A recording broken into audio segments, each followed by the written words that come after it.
Bom dia, então, meus irmãos. Bom dia. Então, estou de volta. A ideia, como foi falado na primeira aula, é que eu e o Murilo vamos revezar essa classe. Então, ele faz algumas aulas, eu faço algumas. Ele vai seguir num tema, eu vou seguir no outro tema também. Então, em paralelo, a gente vai trabalhando os dois. Ele prepara também material enquanto eu faço essa parte de forma independente. Então, facilita, pelo menos, a vida para a gente. E hoje, então, nós vamos começar a ver eclesiologia. Então, ele está falando sobre antropologia. E antes de começarmos, então, vamos orar ao nosso Deus. Senhor Deus amado, te agradecemos por mais um dia, Senhor, por podermos estar aqui com os nossos irmãos, Senhor, para estudar a tua palavra, para ouvir mais sobre quem tu és, Senhor, sobre os teus desígnios, sobre o que tu instituíste aqui na terra, Senhor, para o nosso bem, para a tua glória, que possamos, Senhor, aprender tudo, Senhor, que provém de ti, não apenas ouvir, Senhor, mas praticar, Senhor, viver de acordo com a tua palavra, Senhor, glorificando o teu nome, honrando o teu nome, Senhor, e ajudando, Senhor, uns aos outros, os nossos irmãos, a crescer, Senhor, em graça, em conhecimento de ti, Senhor. E te oramos e pedimos isso em nome de Jesus Cristo. Amém. Muito bem, então o tema de hoje e de algumas aulas a seguir é sobre eclesiologia. O que é eclesiologia? Alguém já ouviu essa palavra? Estudando sobre a igreja. Estudo sobre a igreja. Então, logia, né, estudo, vem do logos, palavra que todos conhecemos muito bem, né? O que é logos mesmo, do grego? Está lá em João 1. No princípio era o logos. Então, logos, verbo, palavra, estudo, e ecles, que vem de eclesia, seria igreja. Então, nós vamos estudar a doutrina da igreja. Certo? Então, a doutrina da igreja que fala sobre a sua natureza, a sua essência, os poderes que ela tem, quem pode exercer esses poderes, membresia e tudo mais. Então, a gente vai discutir, no início, talvez uma parte um pouco mais teórica, por assim dizer, mas depois a gente vai discutir essas questões também relativamente bem práticas sobre a vida da igreja. O que a igreja pode de fato fazer, qual que é a incumbência da igreja, a relação dela com o Estado, tudo isso. E o curioso é que a eclesiologia normalmente ela vem após soteriologia ou também algumas doutrinas sobre a aplicação de Cristo em nós, na redenção, na nossa salvação, justificação e tudo mais. Então, no estudo sistemático, que é o que a gente propõe aqui para essa escola bíblica, primeiro estudamos essa doutrina da aplicação dos méritos de Cristo. A sequência natural, então, após a aplicação dos méritos de Cristo, é ele fundar o quê? A sua igreja, onde ele subiu aos céus, certo? Está sentado à destra de Deus Pai, mas ele instituiu aqui uma comunidade para que possamos viver em igreja. Então, o estudo sistemático normalmente vem após isso, só que agora a gente está estudando eclesiologia antes dessas coisas. Por quê?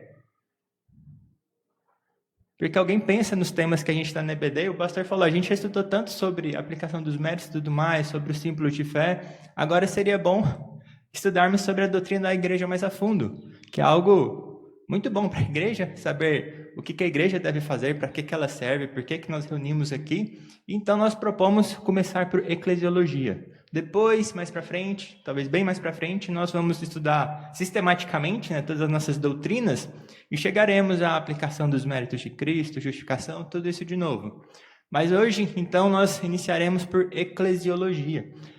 E o curioso é que na concepção reformada de Cristo, é pela operação do Espírito Santo. Na concepção reformada, né, Cristo, pela operação do Espírito Santo, reúne homens consigo, né, com Cristo, dota-os de verdadeira fé e assim constitui a igreja como seu corpo.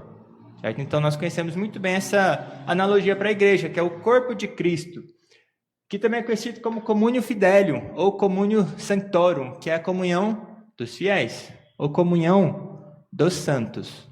Então, a igreja, uma forma que a gente entende ela muito bem, em palavras bem resumidas, é comunhão dos fiéis, dos santos.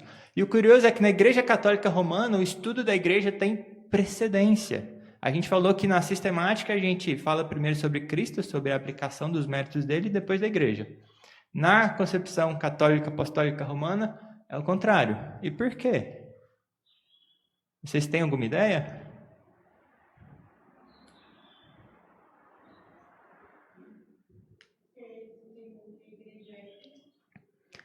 Eles entendem que a igreja tem precedência, porque não é Cristo que nos leva à igreja, mas é a igreja que nos leva a Cristo. A igreja seria a mãe, é por ela, por meio dela, por meio dos sacramentos. Eles têm essa concepção muito focada na igreja visível, que a gente vai ver mais para frente, igreja visível e invisível. Então eles têm essa ideia da igreja como uma peça-chave importante. Sem ela, pela qual não teremos Cristo, não teremos nada. Então, para eles, a precedência é igreja, depois Cristo. Para nós, não. Cristo veio e ele que constituiu a igreja. Então, se diz que foi a igreja que produziu a Bíblia, sendo ela a dispenseira de todas as graças sobrenaturais. Então, a ênfase sai de uma igreja invisível, que é o que a gente falou de communio fidelium, comunhão dos fiéis, para uma igreja visível, que é a mater fidelium, que é a mãe dos fiéis. Então, mãe dos fiéis, que é algo que vocês talvez já ouviram bastante, né? Não pode ter Deus por pai se não ter a igreja por mãe. A gente vai ver depois como a nossa confissão muda um pouquinho isso também. Então, essa ideia, essa concepção dos católicos romanos, certo? Onde a igreja tem essa precedência, ela é a mãe dos fiéis. Não é Cristo quem nos traz para a igreja, que funda a igreja, mas é a igreja que faz esse trabalho, que gera os fiéis e tudo mais, certo? Então, a gente vai estudar um pouco sobre isso, né? Então, por que estudar eclesiologia? Não foram poucos as controvérsias, as heresias, os erros que surgiram com respeito a essa teologia sobre a igreja, sobre a doutrina da igreja. E a maioria por um entendimento diferente em relação à natureza essencial, o que de fato é a igreja, e as suas características, né? Quais são os atributos de uma igreja. Então a gente precisa buscar o que a Bíblia diz sobre isso, quais são os princípios bíblicos para a doutrina da igreja, para definir corretamente o que ela deve fazer, quais são as suas funções, o que a igreja é responsável, para que ela serve, qual a autoridade que ela tem. Ela tem autoridade sobre a sua vida, sobre o que aspecto exatamente da sua vida, até onde vai a autoridade dela. Então, tudo isso a gente precisa estudar com muito cuidado para saber realmente qual que é o papel da igreja, suas ordenanças, governo, formas de governo que podem ter na igreja. Tudo isso a gente vai estudar ao longo desse tempo para que a gente não caia em erros, em heresias, e não atribuamos poder a mais para a igreja que ela não tem, certo? E ficamos, então, enlaçados pelo poder atribuído à igreja.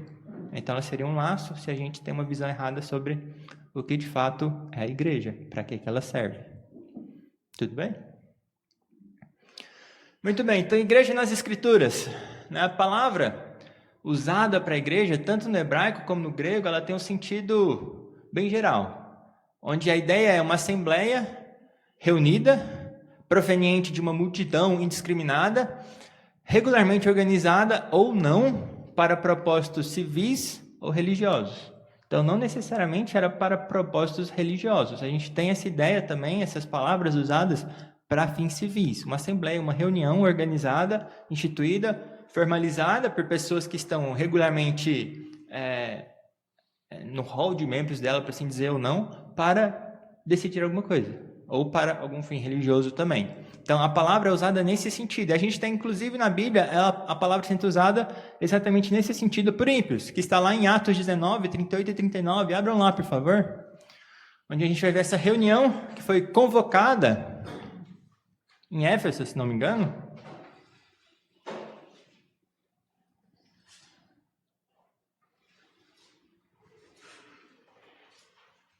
É Paulo no Areópago, né?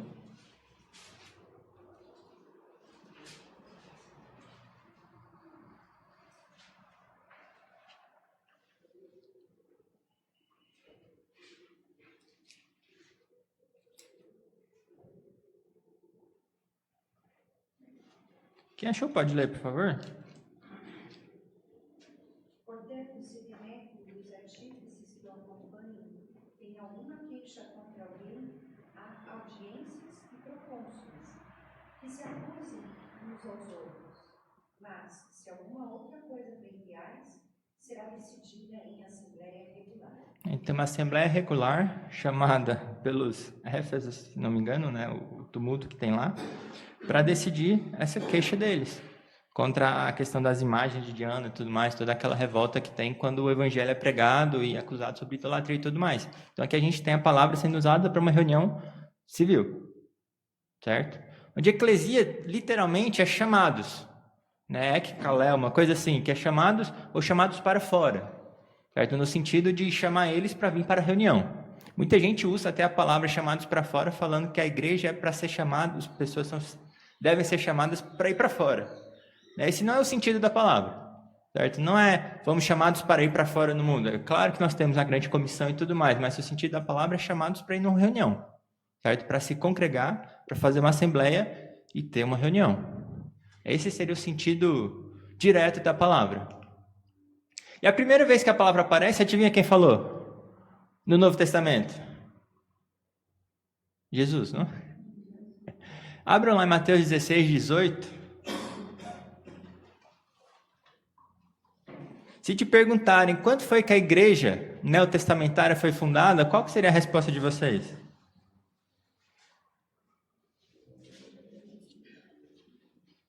Quando a igreja foi fundada?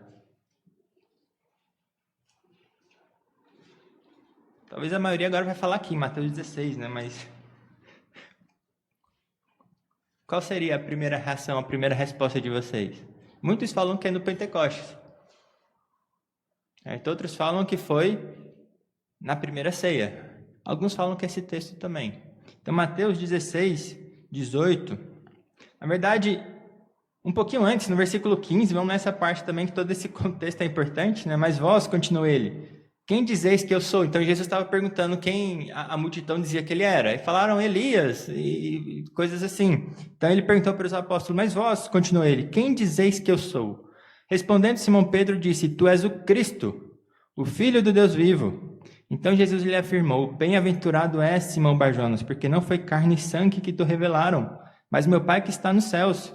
Também eu te digo que tu és Pedro, e sobre esta pedra edificarei a minha igreja, eclesia, né? E as portas do inferno não prevalecerão contra ela. Então essa é a primeira vez que a palavra aparece no Novo Testamento. Jesus falando que sobre Pedro, sobre a afirmação de Pedro, né? Sobre essa afirmação de quem Cristo é, a igreja ficaria firmada. E sobre essa afirmação, sobre Cristo, a pedra angular, as portas do inferno não prevalecerão contra a igreja. Então, neste momento, Cristo fala eclesia, no sentido como nós conhecemos hoje, no sentido de uma assembleia, de uma reunião, de uma comunhão dos santos. E no sentido bem amplo aqui, no sentido de todos os crentes, tanto os da época, os apóstolos, os discípulos de Jesus, como todos que viriam a crer também. Então, a eclesia aqui é usado no sentido de todos os santos de todos os tempos, todos aqueles que creram e confiaram em Jesus Cristo, tanto do Antigo Testamento, aqueles que creram na promessa, como nós, que estamos há cerca de 2000 anos depois deste evento aqui, crendo também em ser Jesus Cristo o Filho de Deus, certo? Então, assim, Jesus Cristo já usa essa palavra nesse sentido do communio fidelium, né? A comunhão dos fiéis de todos os tempos, certo? Então, quando foi que a igreja foi fundada?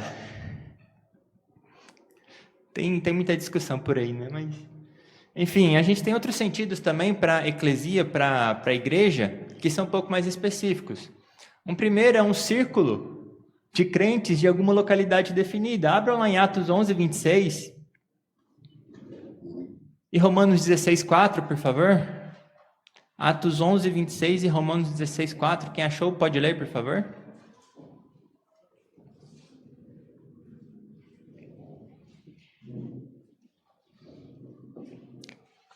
Atos 11, 26.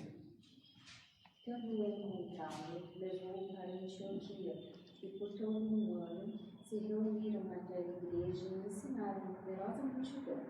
Em Antioquia foram os discípulos, pela primeira vez, chamados cristãos. Então a gente conhece esse versículo para falar que foi quando começou a se chamar de cristãos. E ali a palavra igreja é usada para aquela reunião em Antioquia. Então um lugar bem específico. Como a gente usa comumente hoje, a igreja presbiteriana de Champanhar, ou a igreja em Curitiba, a igreja presbiteriana do Brasil em Curitiba, ela é usada para um círculo de crentes de uma certa localidade. Certa localidade não abrangente assim. Também uma igreja, a Romanos 16, 4, por favor, quem abriu também.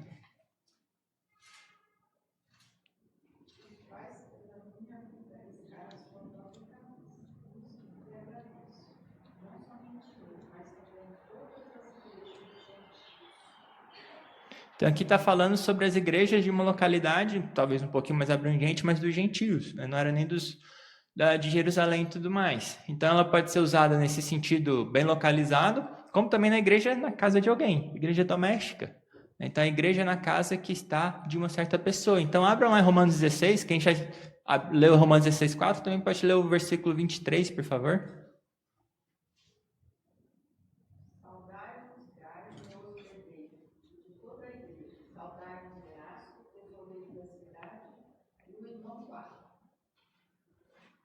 E 1 Coríntios 16:19 também fala: a igreja da Ásia vos saúda, no Senhor muito vos saúdam Áquila e Priscila, e bem assim a igreja que está na casa deles. Então a igreja que se reúne na casa deles. Também pode ser usada nesse sentido mais doméstico, sem a localidade mais abrangente. Ou então um grupo organizado de igrejas locais. Termo usado aqui no singular. Algo que muitos falam seria similar ao que a gente chama hoje de denominação, que é Atos 9:31. Leiam, abram lá e leiam, por favor. Atos 9:31. A igreja, na verdade, tinha paz por toda a Judéia, Galiléia e Samaria, edificando-se e caminhando no temor do Senhor, e no conforto do Espírito Santo, crescia em mim. Então, muitos falam que aqui fala da igreja que está na Judéia, então em vários lugares, no sentido singular, como se fosse uma igreja bem unida, como se fosse uma denominação do que a gente tem hoje. Muitos afirmam ser esse o sentido, ser essa a ideia. Então, a igreja também era usada, como a gente fala, a Igreja Presbiteriana do Brasil, no sentido denominacional, por assim dizer, para um lugar bem específico, reunido provavelmente sob um governo bem centralizado, estavam essas igrejas. E a totalidade do corpo, espalhado pelo mundo inteiro, como Cristo sou também, que está lá em 1 Coríntios 10:32. Então a gente tem 31 de cor normalmente, o 32, o que fala lá? Quem achou pode ler, por favor.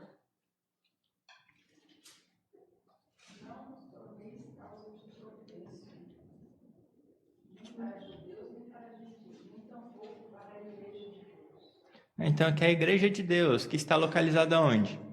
No mundo inteiro, se espalhando por aí, crescendo e alcançando várias pessoas de várias localidades, de vários idiomas, várias línguas, várias tribos, várias nações. Então tudo isso, todos eles são parte de uma igreja, a igreja de Deus. Então ela pode ser usada em vários sentidos diferentes, sem nenhum problema, sem nenhum prejuízo. Então a gente pode usar esta igreja aqui, as igrejas daqui, ou a igreja de Cristo no mundo inteiro, sem nenhum problema. A palavra é exatamente para isso mesmo.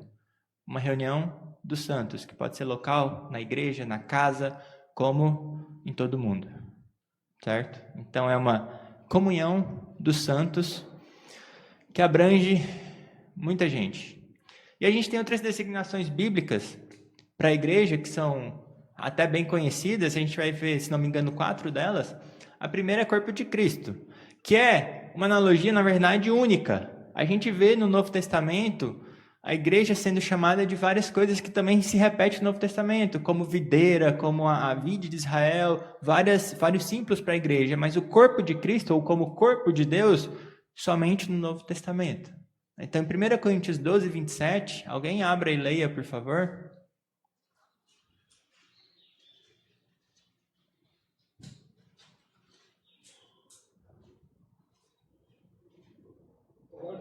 Nós somos corpo de Cristo, individualmente membros desse corpo. Aqui está falando aos Coríntios, tanto num sentido bem específico, não precisa ser universal, a gente pode falar que essa igreja aqui é corpo de Cristo, não é só um pedaço, é corpo de Cristo, como também de forma abrangente.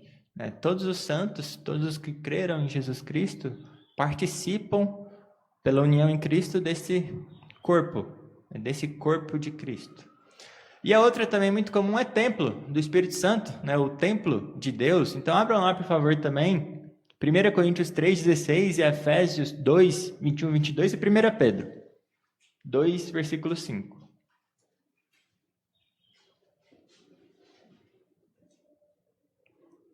Então, quem achou 1 Coríntios 3:16 pode ler, por favor? Sabeis que sois santuário de Deus, e que o Espírito de Deus habita em vós. Então é santuário de Deus, onde é Deus habitando, onde o Espírito Santo habita. Efésios 2:21, 22 também. No qual todo edifício bem ajustado chamado do Senhor, no qual também vós juntamente estáis sendo edificados para a habitação de Deus no Espírito. Então somos chamados como esse edifício que está crescendo, sendo edificado para que Deus habite. O templo do Espírito Santo, onde Deus habita. E por fim, 1 Pedro 2, versículo 5. Também vós mesmos, como pedras que vivem, sois edificados casa espiritual para ser de sacerdócio santo, a fim de oferecer sacrifícios espirituais agradáveis a Deus por intermédio de Jesus Cristo. Então, fala sobre sermos pedras vivas, é um texto muito conhecido também, fundamental para a doutrina que a gente tem do sacerdócio de todos os santos. Fala que somos pedras vivas, onde as coisas relativas ao templo agora se aplicam a nós, onde os sacrifícios espirituais, agora nosso corpo inteiro é para Cristo. Nós somos, e a igreja como um todo, templo do Espírito Santo, né, onde Deus habita, onde o Espírito Santo está conosco para sermos pedras, edifício, santo para a glória de Deus. E mais duas metáforas. A primeira, ali é a Jerusalém de cima, né, o Nova Jerusalém, o Jerusalém Celestial. E o que era Jerusalém? Era uma cidade que Deus escolheu para quê? Para habitar, né? Para ser o lugar onde Deus habita, onde o seu nome é conhecido, onde Deus está, onde o povo até falava, essa cidade nunca vai cair, porque o templo de Deus está aqui, o templo de Deus está aqui, o templo de Deus está aqui. Como se a presença de Deus estivesse lá e fosse imbatível. Então Jerusalém era conhecida como esse lugar onde Deus habitava e tinha contato com o seu povo, se comunicava com o seu povo, fazia o seu relacionamento com o seu povo por meio dos rituais, dos sacrifícios, das ofertas, era em Jerusalém. O povo deveria ir em Jerusalém para ter contato com Deus e ter o relacionamento com Deus. Agora a igreja é esse lugar. Então é muito próprio que essa designação também seja para a igreja, porque é o lugar onde a gente se reúne para termos as ordenanças, os sacramentos, nos reunirmos para os nossos rituais, para o nosso relacionamento com Deus em comunidade. Isso nós temos em Gálatas 4:26 e Hebreus 12:22. Abram lá, por favor.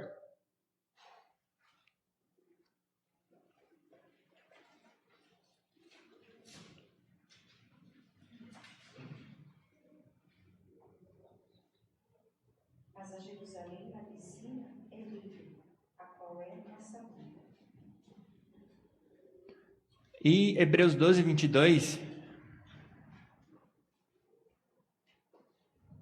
Mas teve chegado ao monte Sião e à cidade do Deus vivo, a Jerusalém celestial, e a incontáveis hostes de anjos e a universal assembleia.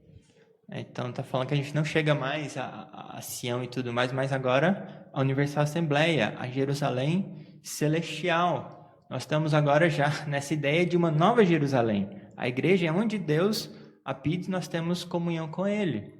Então nós estamos já reunidos na Jerusalém, na Nova Jerusalém. Embora tenha ainda a ideia de Apocalipse e tudo mais, onde a Jerusalém que desce do céu, Jesus Cristo habitando e etc., mas nós já podemos designar a igreja fiel de Cristo como Nova Jerusalém também.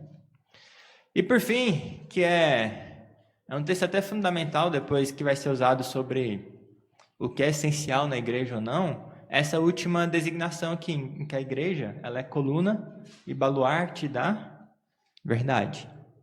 Certo? Algo fundamental, né? Que é a verdade? Perguntou Pilatos a Jesus Cristo, né?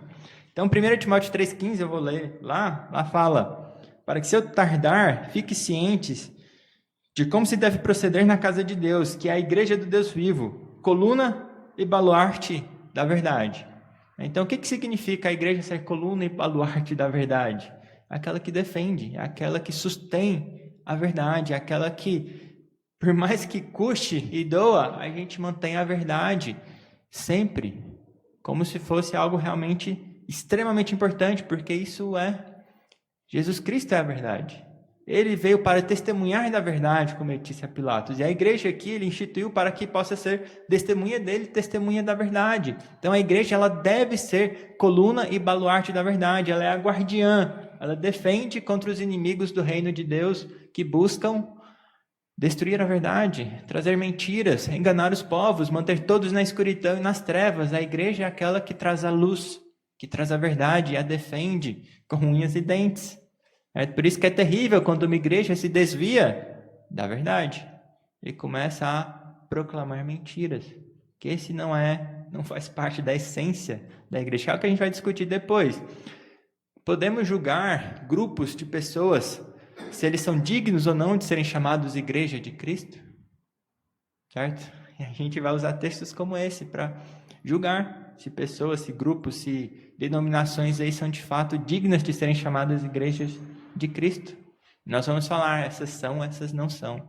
Esses são irmãos, esses não. Com base no quê? A gente vai procurar estudar os princípios bíblicos para esse julgamento. Se realmente nós devemos, e claro que devemos, julgar essas coisas que são extremamente importantes. Tudo bem? Muito bem, então, um pouquinho de história, rapidinho, sobre a igreja, né, ao longo da história, desde Jesus Cristo. E no período patrístico, né, dos pais da igreja, que era mais ou menos ali do 1º ao 5º século, a igreja era inicialmente apresentada como isso que a gente viu no início, como Communio Sanctorum, né, a comunhão dos santos. Porém, já nesse período começou a focar um pouco na ideia da catolicidade, que seria que a palavra significa literalmente universal, né, uma igreja que abrange tudo. Aí o foco começou a ser dirigido para a igreja visível, a igreja que se vê, onde tem os cleros, né, os bispos e tudo mais, e essa passou a ser a ênfase. Então a ênfase saiu da comunhão dos santos, de uma igreja invisível que abrange todos os que creem, para aquela talvez já mais institucionalizada, certo? Já nesse período. E Cipriano, aí de 210 a 215, então no século III, foi o primeiro a desenvolver essa doutrina da igreja na sua estrutura episcopal. Certo? Então os bispos eram os reais sucessores dos apóstolos. Então vocês já ouviram isso por aí? Começou lá em Cipriano, já no século III. E quem não se sujeitava aos bispos perdia, então, a comunhão da igreja e também a sua salvação. A religião era desligada. Então, essa ideia já surgiu já no princípio, já ali bem no início, onde Cipriano falava isso, pregava e começou a estabelecer essa ideia.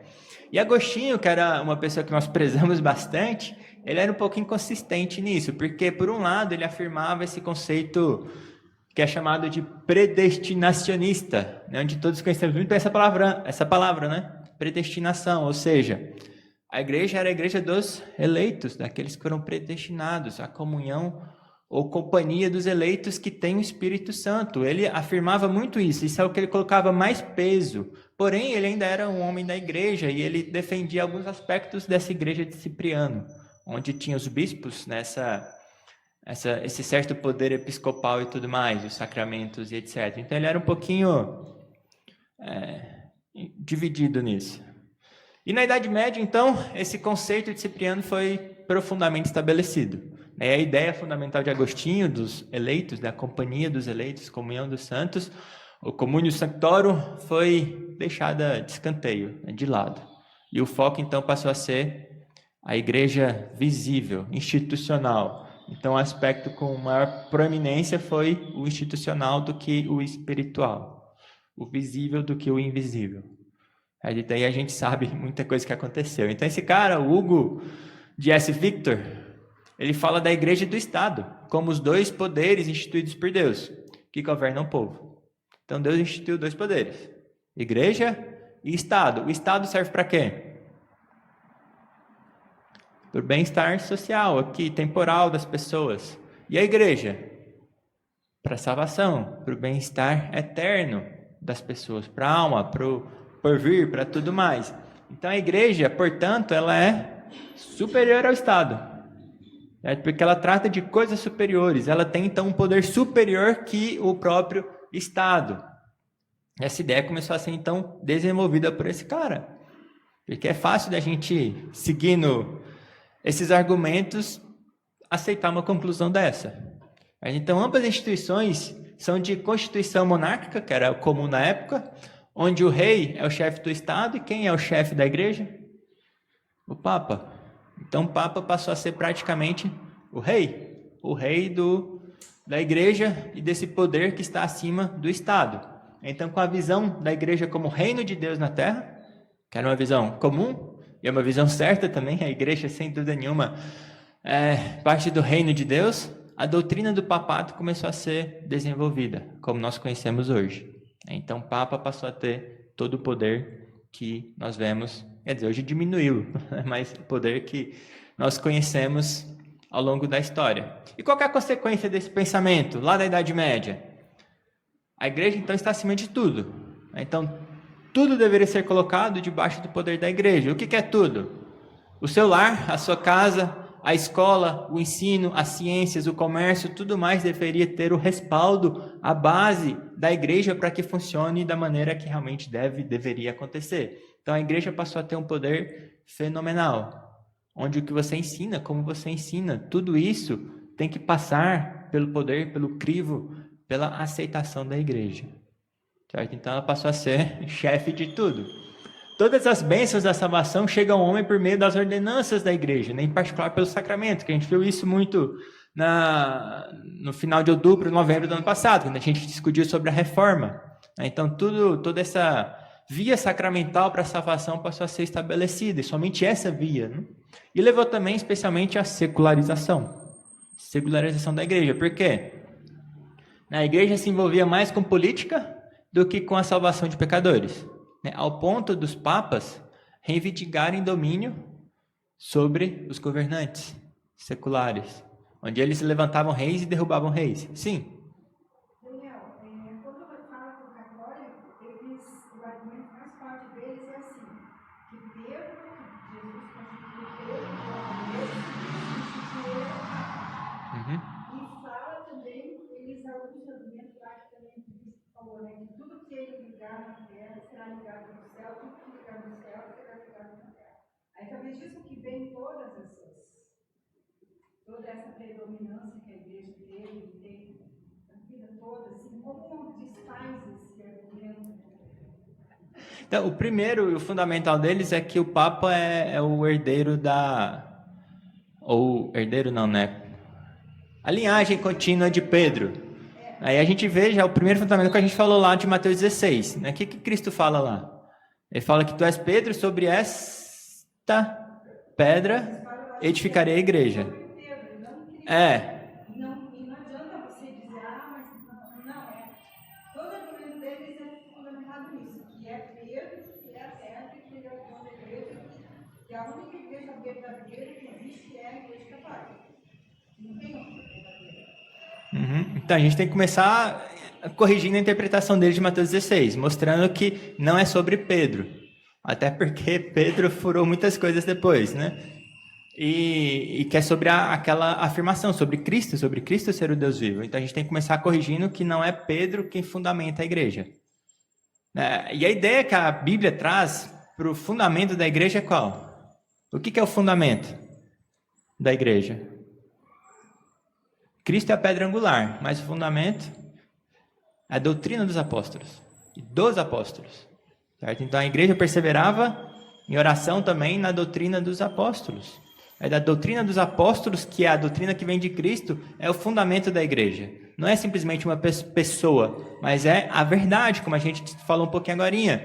É sobre a verdade de Cristo ser o Filho do Deus vivo que a igreja se fundamenta. Quando se desvia da verdade, deixou de ser igreja, que é o que a gente vai discutir mais para frente. A gente vai falar também, eu não sei se nessa aula ou na próxima, sobre essa ideia da linhagem, sobre a igreja visível e invisível, como agora a gente não pertence mais àquela velha dispensação, porque na velha dispensação, no Israel antigo, a gente tinha o sacerdócio, a gente tinha essa linhagem, não tinha? Onde tinha todos que serem filhos de Arão, e depois filhos de, qual que era o outro lá? Eu esqueci o nome dele, que ele excluiu ainda um pedaço da família de Arão, mas tinha que vir dessa linhagem sanguínea. Cristo, ele vem então como o verdadeiro sacerdote, onde nós não precisamos mais dessa linhagem sanguínea para termos uma igreja, para termos um culto público. Mas Cristo é o verdadeiro sacerdote, aquele que é segundo a ordem de Melquisedeque, antes de Abraão.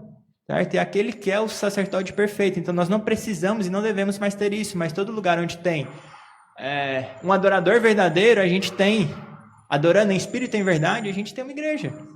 Certo? Então não precisamos mais dessa sequência hereditária, sanguínea, o que quer que seja, para termos uma igreja verdadeira. Então todos os argumentos dos católicos são com base em coisas que já passaram, ou interpretações erradas do fundamento da igreja, sobre o que Cristo estava falando, sobre o que é realmente a verdade. Então a gente não precisa de nenhuma linhagem, de nenhuma árvore hereditária ou de uma pessoa. A única pessoa que precisamos, na verdade, é aquela que está nos céus, assentada à direita de Deus. Então a gente tem que, com muito cuidado e dificuldade, mostrar tudo isso. Sobre quem é de fato o sacerdote, onde a gente restaura, acho que a gente fala agora também, com a ideia do sacerdócio de todos os santos, que está lá em Pedro, que a gente não precisa mais de um papa. A gente não precisa de uma linhagem de sacerdotes. Certo? Essa igreja da dispensação antiga, que seria o Israel, passou. Agora veio uma melhor, mais ampla, mais bem revelada e estruturada na pessoa de Cristo. Tudo bem? Mais alguma coisa? Muito bem. Então, durante a Reforma Protestante, com a doutrina que a gente tem da união com Cristo, né, onde nós todos agora estamos unidos em Cristo e somos sacerdotes, né, sacerdotes de todos os santos, a gente restaura essa ideia da comunhão dos santos, do communio sanctorum. Então, apenas uma igreja, certo? Com dois aspectos, invisível e outro visível, que a gente vai discutir mais para frente. Então, a igreja é una, ela é santa, ela é católica, ela é apostólica. Geralmente são os 4 principais atributos que se discute. A gente vai ver um pouco sobre isso também. Então, a igreja invisível não se torna visível pelo governo de bispos, papas e tudo mais, pela chefia do papa, mas pela administração da palavra. Certo? Palavra, sacramentos e disciplina. A gente vai discutir também depois as marcas, né? Quais são as marcas. Nem todos aderiam a essas 3 marcas, algumas eram 2, ou então apenas uma, onde a principal de todas, sem dúvida nenhuma, é a primeira ali, a administração da palavra. É pela proclamação da palavra que a igreja invisível se torna visível. Certo? É isso que a herança protestante nos trouxe. Restaurou essa ideia da comunhão dos santos. Tudo bem? Muito bem, então após o século XVIII, com a chegada do racionalismo, essas correntes filosóficas, a igreja foi equiparada a outras sociedades humanas. Então o que é a igreja hoje em dia, quando a gente pergunta para alguém?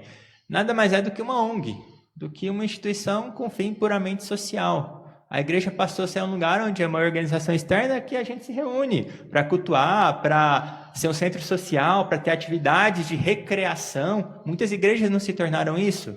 A gente se reúne para jogar bola, para brincar, para jogar, onde a palavra de Deus muitas vezes sequer é lida.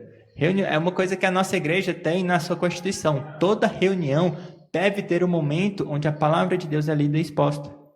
Porque esse é o objetivo. Não é um centro social. Não estamos aqui para ser um centro social, para fazer churrasco, jogar bola, assistir filme e tudo mais. É para cultuar a Deus. E essa é a ideia que a modernidade trouxe para a igreja. Ela tem um fim social, para os fracos de cabeça, né? Mais para uma psicologia do que realmente para religar com Deus. Isso é o que nós temos hoje em dia. E, ainda falando de história, a gente tem a ideia de tradição. Né?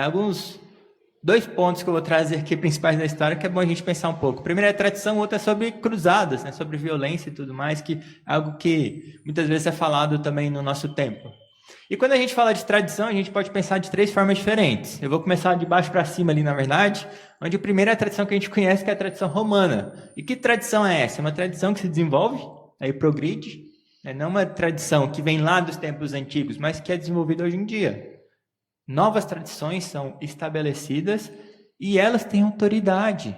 Certo? Então, o Papa, a Igreja, ela desenvolve tradições que não foram lá dos apóstolos, mas são novas e tem autoridade também sobre a vida dos crentes. E o Papa Pio IX aí, ao ser perguntado sobre o que é tradição e qual a sua autoridade, ele falou assim: eu sou tradição. Então o que eu digo é lei. Então ele tem essa ideia de tradição que a gente rejeita.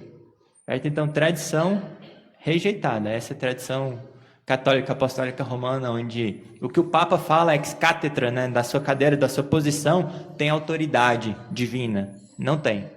O que o Papa fala, se é a parte da palavra de Deus, não tem autoridade nenhuma. Toda autoridade emana de Deus, da sua palavra. O que contraria é mentira, não está na verdade. Tem também algo que aconteceu aí ao longo do tempo, fala que houveram ensinos apostólicos que não foram registrados nas escrituras, mas foram passados também de via oral. Então seria uma tradição de fato que remontaria lá dos apóstolos, da doutrina dos apóstolos, mas de fato nós rejeitamos isso também. Isso não tem autoridade. Se não está na escritura, se Deus não manteve ela nas escrituras pela sua santa providência e mantém a sua palavra e mantém essa escritura ao longo do tempo, nós rejeitamos. Também não é essa tradição que nós falamos. Mas existe uma ideia de tradição que é muito importante para nós, onde é a ideia de uma escola de interpretação das escrituras. Ou seja, é fundamentado nas escrituras, mas fala sobre como nós interpretamos as escrituras. E essa tradição, dependendo dela, nós subscrevemos, como por exemplo, a tradição reformada. Essa é uma tradição boa, que nós mantemos. Então nós temos uma tradição católica, que não é romana. É uma tradição universal. Na verdade, nós temos muitas coisas em comum com muitas igrejas aí que talvez vocês nem imaginam, né? E é muito importante. Então, uma escola de interpretação que foi definida desde os primórdios da igreja.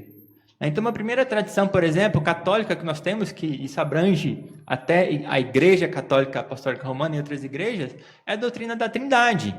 Vocês já imaginaram quanto tempo levou e quanto pensamento se gastou em discussão para que a gente chegue na doutrina da Trindade? Ou, primeiramente, o que é a Trindade? Que doutrina é essa? Deus é um só em três pessoas. Algo que a gente articula tão facilmente hoje, por mais que seja difícil aceitar e compreender os detalhes disso, o que é impossível, na verdade, nós entendemos essa doutrina facilmente. Muitas igrejas articulam essa doutrina até corretamente, sem nem pensar. Mas isso vem de uma tradição onde foi discutido bastante nos primeiros séculos sobre a doutrina da Trindade. Então isso é uma tradição que nós trazemos e ficou tão bem estabelecida na nossa cabeça, foi tão bem propagada que a gente nem pensa nela direito. Todo mundo dos cristãos e que se dizem cristãos creem nessa doutrina e podem até afirmá-la corretamente. Podem usar ilustrações aí que talvez não ajudam ou pioram a situação, analogias, mas tem essa ideia da doutrina bem estabelecida. É uma tradição católica que a gente remonta lá da igreja primitiva. Então nós temos isso no nosso credo apostólico. O que o credo apostólico fala mesmo? Creio em Deus Pai, Todo-Poderoso, Criador do céu e da terra. Creio em Jesus Cristo, seu único Filho, nosso Senhor, o qual foi concebido por obra do Espírito Santo, nasceu da Virgem Maria, padeceu sob o poder de Pôncio Pilatos, foi crucificado, morto e sepultado, desceu em Hades ou ao Hades, ressurgiu ao terceiro dia, subiu aos céus, está sentado à direita de Deus Pai Todo-Poderoso. Creio no Espírito Santo. Creio, esse é o ponto que eu queria chegar, na igreja católica ou universal. Alguns lugares removem a palavra católica e colocam universal. A gente, no Brasil, estamos numa cilada, porque tem tanto católica, a igreja católica, como universal. E ambas são igrejas que se desviaram da verdade. Mas o sentido é a igreja invisível, a igreja universal, a igreja católica. Essa é uma palavra boa. Católica não é uma palavra ruim, nesse sentido. Então nós cremos, essa tradição remonta lá dos primórdios da igreja. Esse credo remonta lá dos primórdios. Então nós cremos nessa trindade, essa doutrina, essa interpretação das escrituras que vem lá de trás. Nós mantemos e sustentamos elas. As próprias escrituras, né? O Novo Testamento é uma herança da igreja. Por que a gente tem um Novo Testamento aqui como está, já tão bonitinho, tão bem definido? Esses livros aqui remontam a um trabalho que foi lá da igreja primitiva, certo? A igreja, e esse aqui é até um ponto que os católicos pervertem, não é? Que a Bíblia foi produzida pela igreja, né? Então a igreja tem autoridade sobre a Bíblia. E o que a gente fala sobre isso? A igreja criou a Bíblia, produziu a Bíblia, ela está acima da Bíblia? Não? Um estudo, né? Onde o que não era apostólico foi deixado de lado, né? Sim, teve todo um critério para o que inclui e para o que exclui. Testemunho. Todos os livros têm que ter Foi aceito. tem que ter uma base apostólica, né? Por mais que não tenha sido um apóstolo que escreveu, mas tinha um apóstolo por trás. Certo? Então a gente tem Marcos, Lucas, que não são apóstolos. Esse foi o trabalho da igreja. E é interessante que eu vi esses dias, né, Calvino, nas suas Institutas, no capítulo 8 ele fala sobre todos os argumentos que a gente tem sobre por que a escritura é divina, sobre a coerência dela, ao tempo que ela levou para ser construída, a coerência e tudo mais, os milagres que acompanham. Mas no capítulo anterior, ele fala sobre como todos reconhecem naturalmente a Bíblia como palavra de Deus, onde toda ovelha que ouve a palavra, a voz do seu pastor, reconhece. Então a igreja ela não foi produzida, a Bíblia não foi produzida pela igreja, mas foi reconhecida. A Bíblia é a obra de Deus, do Espírito Santo. A igreja simplesmente reconheceu e fechou seu cânon. Certo? Não é a autoridade da Escritura não provém da igreja, mas de Deus. A igreja apenas reconhece. Certo? Então é completamente diferente. Tudo bem? Então, essa é uma tradição que nós temos. Nós não precisamos ficar discutindo qual livro faz parte da Bíblia ou não, porque isso foi feito com muito cuidado e muito zelo. E nós temos ela hoje prontinha para nós. Certo? 66 livros. Não tem mais. Antes que tem também os livros que acrescentam, né? Então, nós rejeitamos isso também. E uma outra ideia interessante é que a igreja primitiva, ela foi extremamente missionária. Essa é uma herança que nós, se não temos, deveríamos ter. Ela foi extremamente missionária mesmo. Para você ter uma ideia, os historiadores falam que a quantidade de cristãos no mundo, no ano 500 mais ou menos, era basicamente a mesma quantidade que tinha em 1500. Não aumentou mais, porque ela cresceu de uma forma tão rápida, tão grande, que até o ano 500... esse número de cristãos se manteve basicamente o mesmo. Por mais que ela tenha mudado a localização, alguns tenham morrido, ido para outro lugar, evangelizado e tudo mais, o centro do cristianismo tenha alterado em todo esse tempo, o seu número se manteve basicamente o mesmo, de acordo com esses historiadores. Então ela foi extremamente missionária. Muitas pessoas foram convertidas pela operação do Espírito Santo já nesses primeiros 4, 5 séculos. Certo? Essa é uma tradição que devemos ter também. Muito bem, e um ponto final para a gente encerrar a aula de hoje é pensar um pouquinho sobre as cruzadas, né? Então, o que foram esse episódio da igreja que é significativo para nós e abala também muita coisa que a gente tem hoje, o efeito disso na história, né? Se a gente passar para outros detalhes sobre a doutrina da igreja. E um ponto é que na virada do milênio, do primeiro milênio, né, não desse agora, o pensamento cristão começou a ser transformado, né? Então, muitos cristãos eles já tinham lutado pelo seu estado, pelo seu país, pela sua nação, pegado armas para defender e proteger sua nação. Alguns pensavam até que a sua nação estava realmente ligada a Deus, era divina e tudo mais. Mas agora, com a virada do milênio, eles começaram a pensar nessa ideia de lutar, não simplesmente pelo Estado, pelas causas da nação, mas também pelas causas da igreja. Então, pegar armas para lutar e avançar as causas da igreja, por força e violência.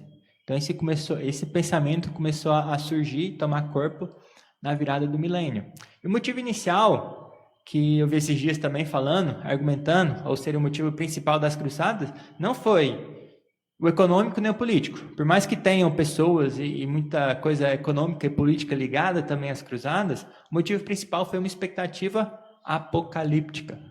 Que é interessante de pensar, né? Passaram 1000 anos, mas era uma expectativa apocalíptica. O próprio calendário começou a ser alterado nessa época, ou como nós temos hoje. Nós não falamos antes de Cristo e depois de Cristo.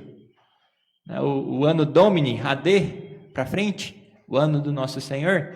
O calendário começou a ser mudado nessa época. Então a gente começou a pensar, passaram tantos anos após Cristo também. E a gente começou a ter naquela época, as pessoas daquela época começaram a ter essa expectativa apocalíptica, porque começou até a mudar o calendário. E com isso, tinha também uma ideia das pessoas migrando e vendo os lugares santos, conhecendo os lugares onde Jesus andou, passeou e tudo mais. Eles tinham essa ideia de visitar Jerusalém também. E Jerusalém estava tomada pelos infiéis, certo? E Jerusalém seria o lugar onde aconteceria o fim. Ela estava sendo tomada, ela foi tomada pelos infiéis. A cidade santa estava nas mãos dos infiéis. Então os cristãos se viram na necessidade de atender a cidade, de acudir à cidade santa. Tinham essa expectativa apocalíptica, a ideia de que Jerusalém estava tomada pelos infiéis e alguma coisa precisava ser feita.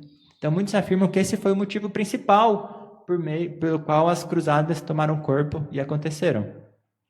Certo? Então, cruzada significa, lá do francês, literalmente o caminho da cruz. Então, os cristãos tinham esse pensamento de tomar a sua cruz, fazer algo pela causa de Cristo, mesmo que seja pegar em armas e ir lá atender a cidade de Jerusalém, libertá-la da mão dos infiéis. Então, muitos se levantaram e partiram para libertar Jerusalém. E tiveram, não lembro quantas cruzadas aconteceram, mas a primeira eles sucederam. Eles conseguiram retomar a cidade, não foi? Isso foi um episódio que manchou bastante a história da igreja, e mancha até hoje, porque a matança foi terrível. Lá na cidade de Jerusalém, eles mataram muçulmanos, mataram judeus e até cristãos que haviam lá. E dizem que o banho de sangue foi realmente terrível, e essa imagem ficou na memória das pessoas de lá, especialmente dos muçulmanos. Então tinha essa imagem de violência que permanece até hoje. Eu ouvi muitas pessoas, missionários, falando que isso realmente dificulta até a evangelização dos muçulmanos hoje em dia. Porque a ideia dos cristãos que eles têm é o que aconteceu nessa época, desse banho de sangue, essa violência, essa falta de razão que eles tinham, de crueldade. E o curioso é que quando os muçulmanos retomaram a cidade, eles não foram nada cruéis como os cristãos foram. Então isso manchou bastante a imagem dos cristãos no mundo muçulmano. Claro que não dá para falar que eles eram inocentes, que eles nunca tomaram espadas e fizeram coisas também cruéis, e fazem hoje em dia, mas isso é um episódio na história da igreja que muitas vezes tem que ser tratado. A gente acaba não tratando muito, especialmente porque a gente não tem muito muçulmano e pessoas de lá na nossa volta, mas é algo da história da igreja, certo? Então essas cruzadas impactou bastante. E a gente para por aí. Tudo bem até aí? Alguma questão ou ponto que queiram acrescentar? Sim. Em relação a isso, eu já tive, não uma discussão, mas assim, uma conversa com alguém, mas é só porque era ateu, não era muçulmano. E a cruzada, daí você fica, poxa, o que você vai falar sobre isso? Não, e o curioso é que com o ateu é pior ainda, porque se a gente pega a cruzada, a gente pode falar, a gente talvez não matou muita gente por falta de tecnologia, mas o quanto que o ateísmo matou no século XIX? Se a gente soma todos os ateus que tomaram poder aí, todos os ditadores, Stalin, Lenin, o tanto que eles mataram, na China lá, Mao Tse-tung, que Hitler, que professava e proclamava como base, fundamentação, evolução, a raça superior e tudo mais, o ateísmo. Pegava o livro lá do Nietzsche e dava para os seus generais. O tanto que o ateísmo matou foi incrível. Você não pode usar isso para desculpar, né? A gente não pode usar isso para desculpar que os cristãos não fazem o que os cristãos fizeram. Sim. Eu, no fundo, fiquei sem argumentação. Eu acho também que é um capítulo negro. Sim, é um capítulo negro. Né? Até curioso também que eu estava falando esses dias que falou sobre muçulmano, cristão, uma coisa assim, né? Talvez cristão é melhor, porque, ou que se diz cristão, católico, né? Ou alguém assim, que não vai ser tão violento. Peraí, porque já teve episódios na história que foram violentos, né? Só porque professam a Cristo de alguma coisa não quer dizer que não serão violentos, porque já aconteceu, por mais que a gente tenha a ideia de agora os muçulmanos serem violentos, também já aconteceu com o cristianismo, com pessoas que professavam o cristianismo. Por outro lado, também, cristãos, que eram verdadeiros cristãos, tomaram a bandeira à causa e lutaram pela liberdade de muitas pessoas, se sacrificaram por muitas pessoas. A história da escravidão, do fim da escravidão, foi porque cristãos lutaram, pensaram na dignidade das pessoas. Por mais que não sejam cristãos, foi por ter esse pensamento que fizeram coisas maravilhosas. Ateus não têm esse pensamento. O fundamento do ateísmo não tem como pôr dignidade em alguém. O fundamento do Charles Darwin, por exemplo, ele não atribuía dignidade aos negros. Eles falavam que eram inferiores. Seria uma linha inferior na evolução. Então, o cristianismo é o único que tem base para realmente fazer o bem. Muitas vezes nos desviamos, mas nós temos base em atribuir dignidade às pessoas, a dar propósito. Então, é muito diferente de todas essas outras correntes, doutrinas, religiões que tem por aí. Mais alguma coisa? Sim. Uma herança histórica da igreja. A igreja cristã não esteve sempre dividida por muitas parentes e discordâncias. E hoje existe, apesar de perseguições tentarem destruir a igreja primitiva. Ela se tornou a mais forte a cada onda de ataques. Heresias, divisões ameaçaram quase desde o seu início, mas a igreja visível permaneceu virtualmente, aliás, até a grande cisma entre Oriente Médio, Oriente e Ocidente, no século XI. Então, a igreja em si, ela permaneceu viva com toda a conturbação que teve. Quando Martinho Lutero se rebelou e foi expulso da igreja católica.